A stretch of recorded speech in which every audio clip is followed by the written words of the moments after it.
எந்தெந்த கண்ட்ரியெல்லாம் பரவி இருக்குது அப்படின்னு நீங்கள் பார்த்தீங்கன்னா, Canada, Israel, Portugal, Sweden, United kingdom and US. இதுதான் கம்ப்ளீட் டேட்டா இந்த JN.1 நியூ வைரஸ். ஸோ இப்போதைக்கு சைனா அண்ட் இந்தோனேஷியா, சிங்கப்பூர் இந்த ஒரு 3 கண்ட்ரியில் தான் இப்போ அந்தந்த இடத்துல பரவிட்டு இருக்கு அப்படின்னு நிறைய செய்திகளை நம்ம பார்க்குறோம்.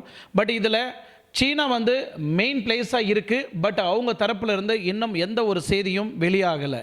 ஸோ குறிப்பாக இப்போ தமிழ்நாட்டில் நிறைய இடத்துல இந்த JN.1 இந்த நியூ வைரஸ் வந்து பரவிட்டுருக்கா அப்படின்னு நிறைய பேருக்கு ஒரு கேள்வி இருக்குது. நிறைய பேர் பயந்துட்டும் இருக்கிறாங்க. இப்போ நிறைய சேனலில் வந்து இந்த மாதிரி புது வைரஸ் வந்திருக்குது, அப்போ இன்னும் மக்கள் எல்லாம் பாதிக்க போகிறாங்களா அப்படின்னு பார்த்தீங்கன்னா, கண்டிப்பாக இங்கே ஒரு இன்ஃபர்மேஷன் பயந்துட்டு இருக்கிறாங்க.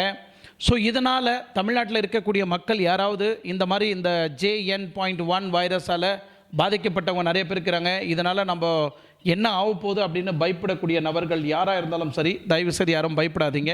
மத்திய அரசாங்கம் இப்போ கொடுத்துருக்கிற ஒரு ரிப்போர்ட்டில் யாரும் பயப்பட தேவையில்லை. ஸோ இந்த JN.1 இந்த நியூ வைரஸோட இந்த குட்டி அப்டேட்ஸை வந்து நம்ம எடுத்து பார்க்கலாம். ஸோ நம்ம எல்லாருக்குமே பரிச்சயமான ஒரு வைரஸ் எது அப்படின்னு நீங்கள் பார்த்தீங்கன்னா, ஒமிக்ரானோட லீனேஜ் நீங்கள் பார்த்தீங்கன்னா BA.2.86.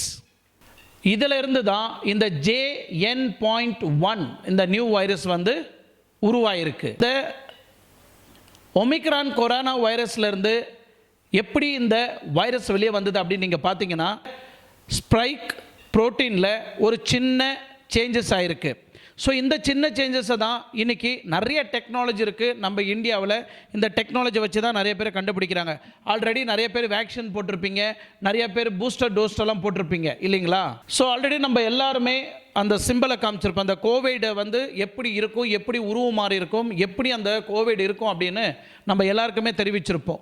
இதே மாதிரி சிம்பிள் ஏதாவது வந்தாக்கா நம்ம உடம்புல ஏற்றிருக்கக்கூடாது அப்படின்னு நிறைய பேருக்கு நம்ம சொல்லியும் கொடுத்துருப்போம்.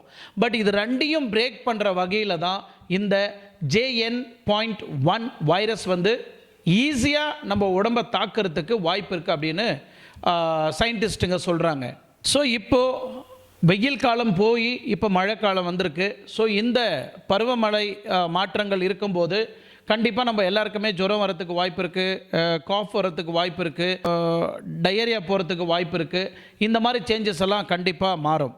த சேம் டைம் இந்த கொரோனா டைமில் கூட நிறைய பேருக்கு வந்து கொரோனா சிம்டம்ஸ் இருந்தாக்கா நம்மளுக்கு காய்ச்சல் வரத்துக்கு வாய்ப்பு இருக்குது, கோல்டாக வரத்துக்கு வாய்ப்பு இருக்குது, சரியாக ஐடென்டிஃபை பண்ண முடியாது. அதே மாதிரி டயரியா போகிறதுக்கு வாய்ப்பு இருக்குது. இந்த மாதிரி எல்லா ஒரு சிம்டம்ஸும்